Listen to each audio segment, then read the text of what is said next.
Hi, this is Lakhi Singh, the property fixer, here to fix you and help you grow your property and your business affairs to the next level.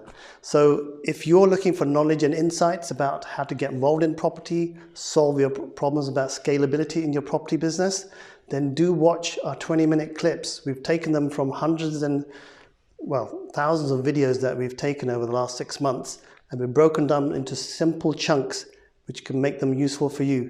So do watch and do subscribe to our YouTube channel underneath as well. Wrap around, ring fence the money, put it into some special offshore account of some kind. What is it they can do to try and protect their asset? So everything comes down to stress testing, which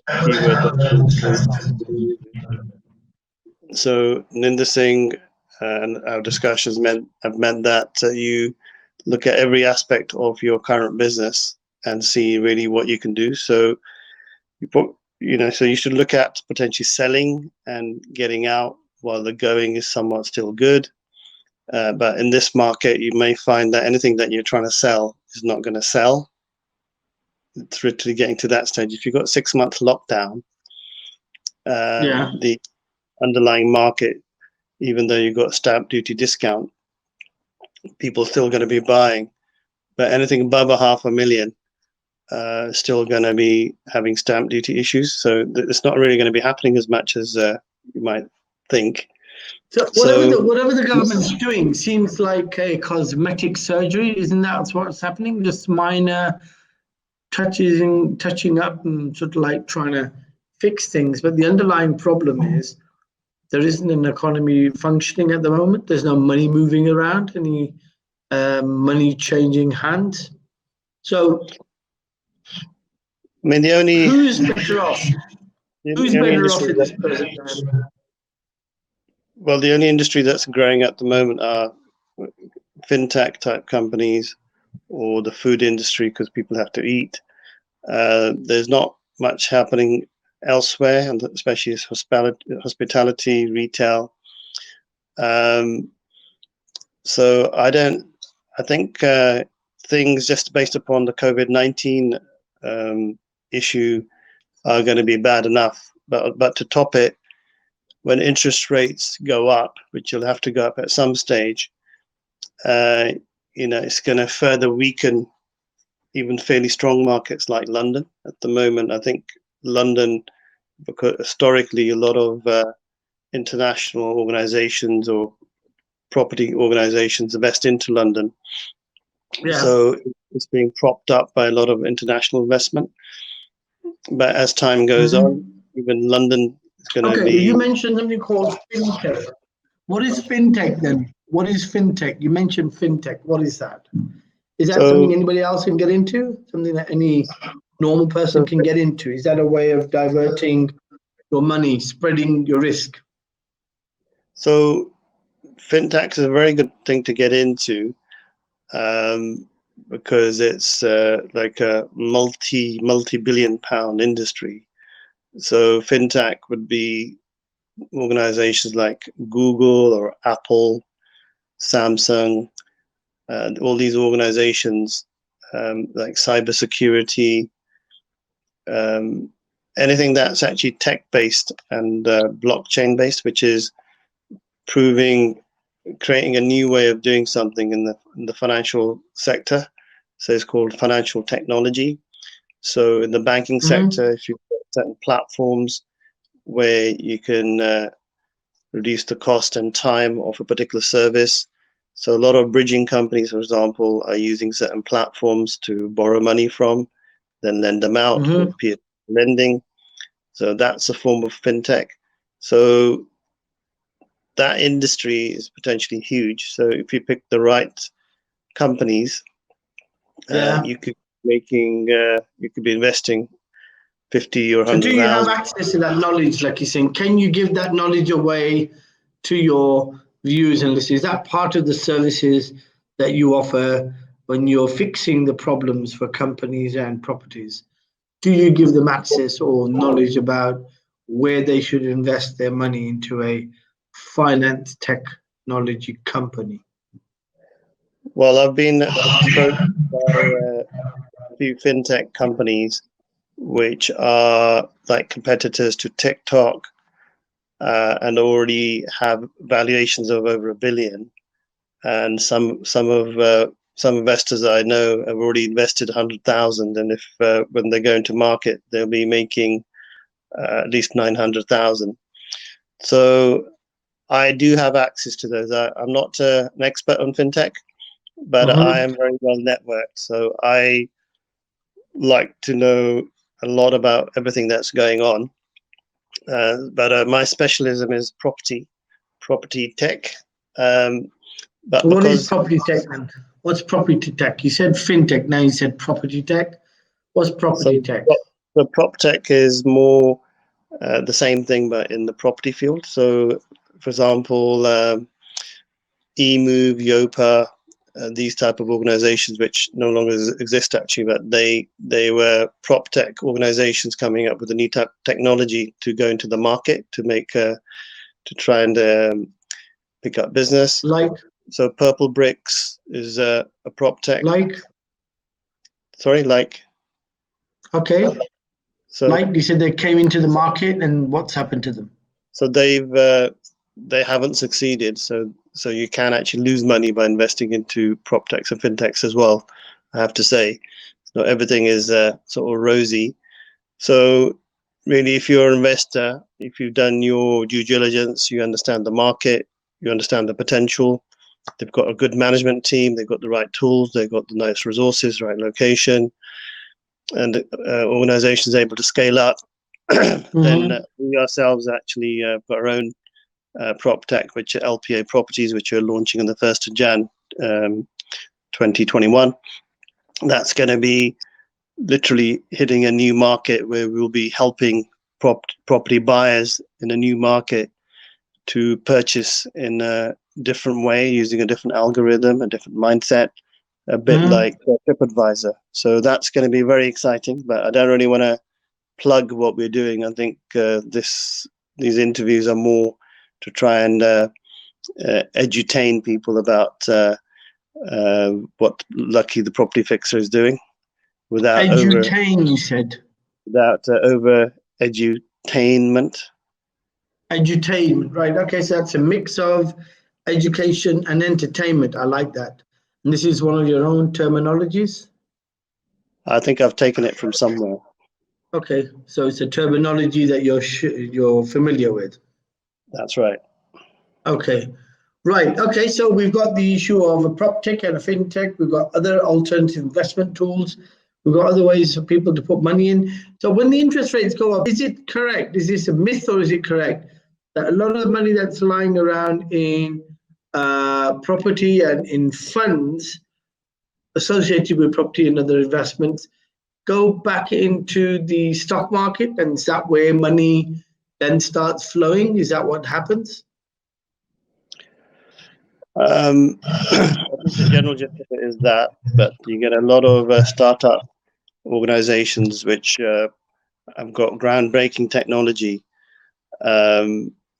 which haven't gone into the stock market, but they may require private investment or a crowdfund.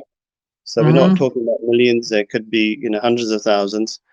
So they don't necessarily have to go into the stock market. They could just be investing into small companies which have got a quite simple business. You just use another terminology there, crowdfund. What does that mean? Lots of people standing together looking for some money from a ATM? Is that what it means? So crowdfunding is a new way of actually raising funding. And so there's different levels of crowdfunding. So you can get funding for a multi-million-pound organization looking to raise 100 million. Or you could be looking to raise a couple of 100,000. So there's quite a few platforms out there, such as an organization called Crowdcube, Crowd Property, which does funding for developers. The way it works is people that have got money, they're looking for a regular return. They give the crowdfunding company some money for a return return for their money is one way that works, and they just give them standard money and they give them a fixed return, and they may fix their money based upon an asset base. So a lot of what's the return on that? Property type platforms work like that. So they give the return at 6 to 10% or 12%. Then once the project's complete, get their money back over a couple of years. So how does that work then? How can you put money in for a week, for 2 days? Is it a daily? Is it a spot rate type of thing? Do you have to put it in for a minimum period? Quite simple. It's a bit like lending money for somebody to do a bridge, but you're doing it to a platform. So they just give you a fixed rate of return. They'll securitize against the assets they're lending to, and they'll get a return from the person that's paying them for borrowing the money. That's more like a bridging type crowdfund.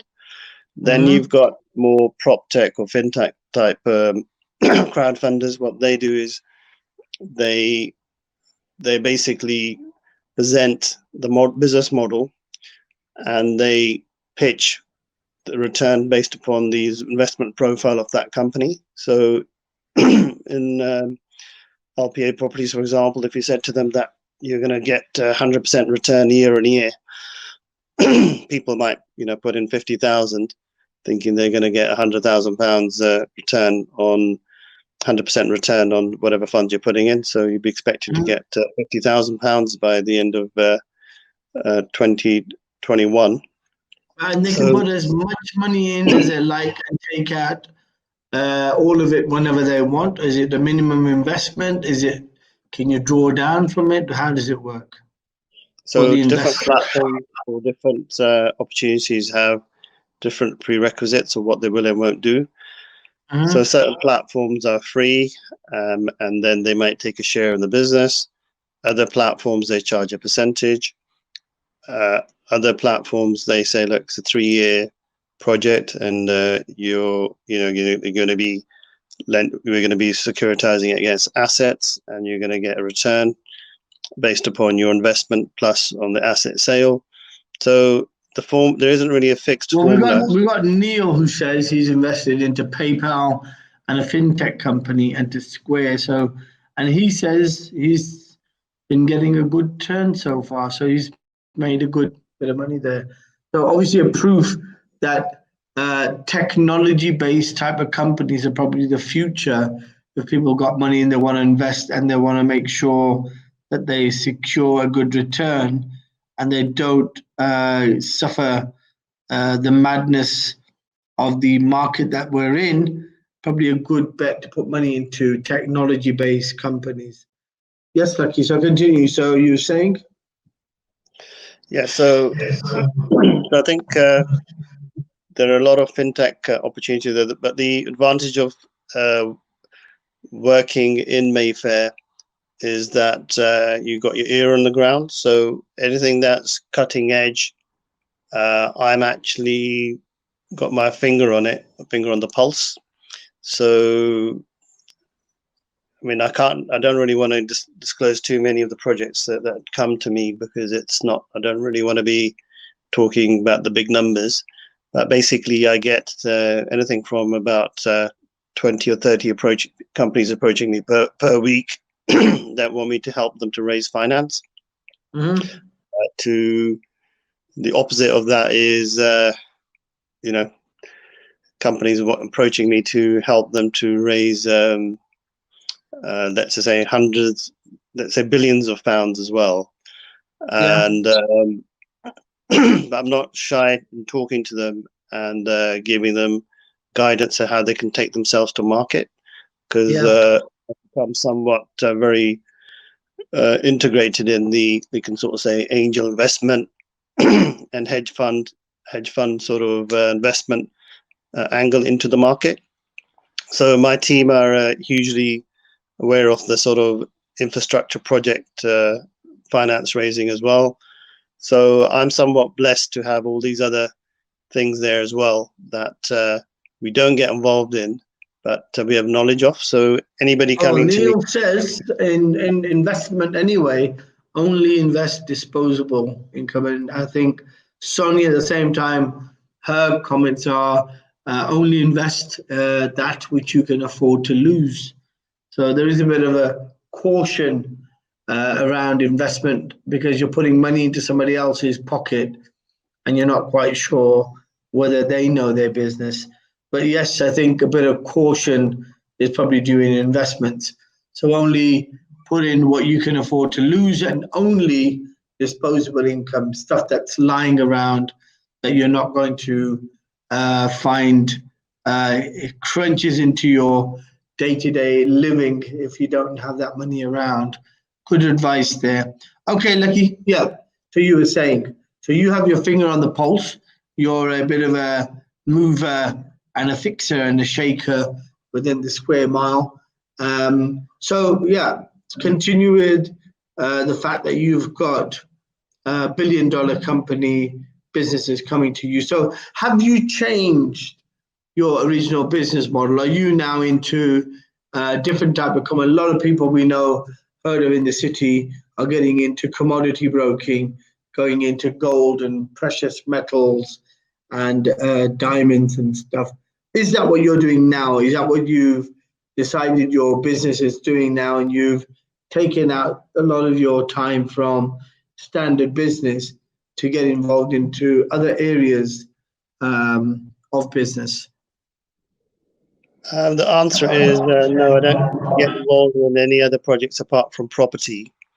But what happens is if I see a natural match, I've got somebody that wants an investment, then I know somebody that wants to invest because they specialize in that area, then I would actually match them up and I would charge a fee for the service. And then I would set up clear parameters of that working structure, so it minimizes my time and any involvement. So I wouldn't say I'm an expert in those areas, but I'm well integrated with those sort of parties, because a lot of companies that I'm meaning to work with have multiple interests. So one company I work with, they deal with anything from £2 to £4 million worth of property that they buy and sell regularly in a month. Mm-hmm. And they're involved in developments of that size, but they've got at least 6 to 10 projects like that at any given time. But they've also quite diversified. They've got about 20 other business interests. So in passing, I get to learn a lot about the other business interests, and because I'm quite curious, I like to see really what is going on with the other businesses and see if there's an angle, and if I can refer them business, I can refer them a client, or I can refer them investment. That always bodes well in Mayfair,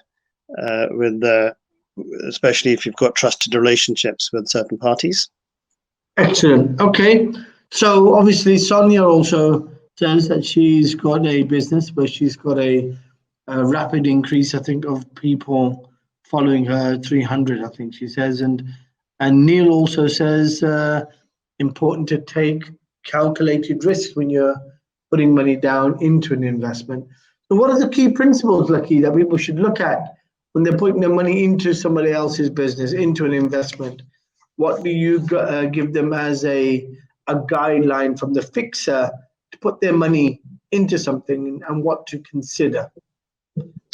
Okay, there's about 50 things that come to mind. I'll keep it to about 5 or 10 simple ones. So number one, have they got any experience in that industry?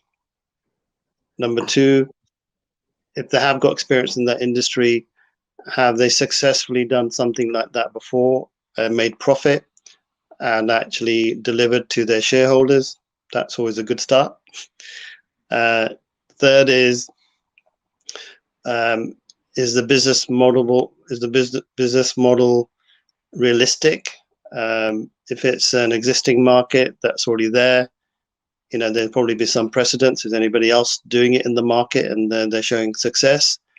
And if it's a slightly different from what the other competitors are doing, what's a unique selling point? Other questions that come to mind is how much of a cash burn is there in getting them to profit? So probably the most fundamental point is that, if you, there's quite a lot of organizations I know that invest into companies, but one of the first things they ask is, are they already in profit? So your ideal situation if you're investing is that if an organization is already in profit, they're looking for extra capital to scale up, then you're already halfway there in terms of knowing that your investment's going to work. So I would say that's a really good one. Okay, so being cash fluent is important for an investor. For the property fixer, Lakhi Singh, and Neil Soho says Tanzanite. I think that's probably a commodity that he's referring to, for everyone to keep their eye on. Okay, Lakhi Singh, we're coming to the end of today's drive time with you, 8 a.m. to 9 a.m. Thank you so much for your time and giving us your valuable input on alternative investments and alternative way of doing business. We shall speak to you next week again, when we'll have from Monday to Friday, Lakhi Singh, the property fixer. We'll have some callers in and some guests in, and we shall continue the topics for next week with Lakhi Singh, the business property fixer, with the alternative business and properties community, with Lakhi Singh, the property fixer. Take care.